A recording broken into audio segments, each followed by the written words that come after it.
By the rivers of Babylon, there we sat down, and there we wept, when we remembered Zion. On the willows there we hung up our harps. For there our captors asked for us songs, and our tormentors asked for mirth, saying, Sing us one of the songs of Zion. How could we sing the Lord's song in a foreign land? If I forget you, O Jerusalem, let my right hand wither. Let my tongue cling to the roof of my mouth, if I do not remember you, if I do not set Jerusalem above my highest joy. There are a number of observances around the Holocaust, but today is Holocaust Remembrance Day. It's a day on which we should reflect on one of the greatest evils in the history of mankind, the largest genocide. It wasn't just Jews, there were also millions of others who were killed, but the estimate is somewhere around 6 million Jews and then millions of others.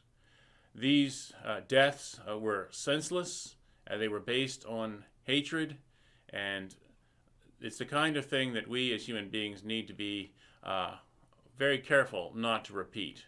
And so I have a quote from Elie Wiesel, who was a survivor of the Holocaust and also won the Nobel Peace Prize. He says, I swore never to be silent whenever and wherever human beings endure suffering and humiliation.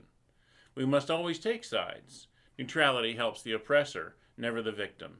Silence encourages the tormentor, never the tormented. Sometimes we must interfere. When human lives are endangered, when human dignity is in jeopardy, national borders and sensitivities become irrelevant. Wherever men or women are persecuted because of their race, religion, or political views, that place must be, at that moment, the center of the universe. And so I hope that we will not harbor in our hearts any hatred, and that we will not permit those who would share hatred and would push an agenda of persecution or negativity or hatred to have a space around us.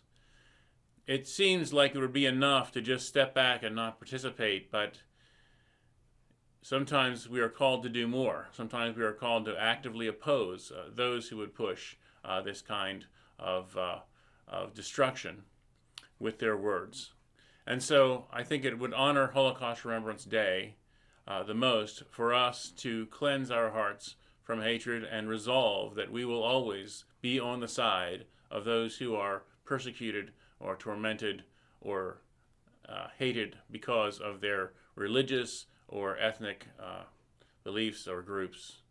I just pray that all of us would always have a strength in God to speak on behalf of those who need our help the most.